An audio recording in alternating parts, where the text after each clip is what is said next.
Hi friends, எல்லாம் எப்படி இருக்கிறீங்க? நல்லா இருக்கிறீங்களா? இன்றைக்கி வந்து நம்ம பார்க்குறது முந்திரி பருப்பி. அதுக்கு வந்து முந்திரி 1/4 கிலோ, 2 டம்ளர் சர்க்கரை, அதுக்கு வந்து பாதாம் பருப்பு அதை வறுத்து நல்லா சருகி வச்சுக்கோங்க.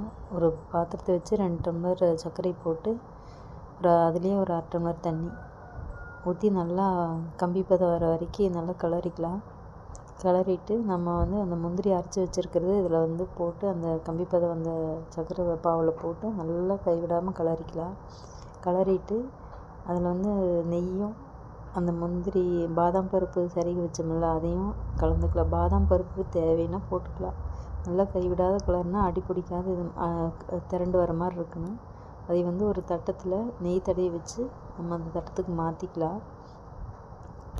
மாற்றிட்டு சுத்தமாக எல்லாமே அதில் ஃபுல்லாக வலித்து நம்ம இது பண்ணிக்கலாம், செட் பண்ணிக்கலாம். இது வந்து ஊற்றவே ஆறிடும்.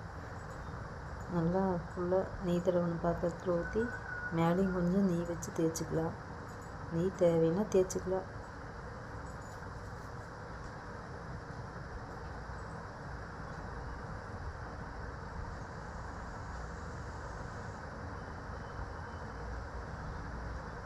இந்த மாதிரி நல்லா ஒரு கரண்டியில் நெய் வச்சு தேய்ச்சிக்கலாம்.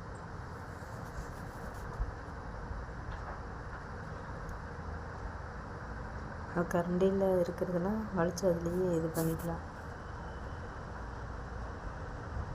பாருங்கள் எப்படி கெட்டியாகுதுன்னு.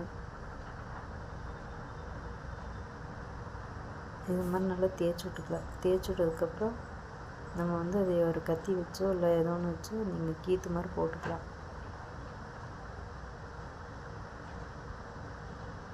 இது மாதிரி கீத்து போட்டு எடுத்திங்கன்னா சுவையான முந்திரி பருப்பி ரெடி. Okay friends, thank you. இந்த வீடியோ பிடிச்சிருந்தா ஷேர் பண்ணுங்கள், லைக் பண்ணுங்கள், சப்ஸ்கிரைப் பண்ணுங்கள். ஓகே ஃப்ரெண்ட்ஸ், பாய், தேங்க்யூ.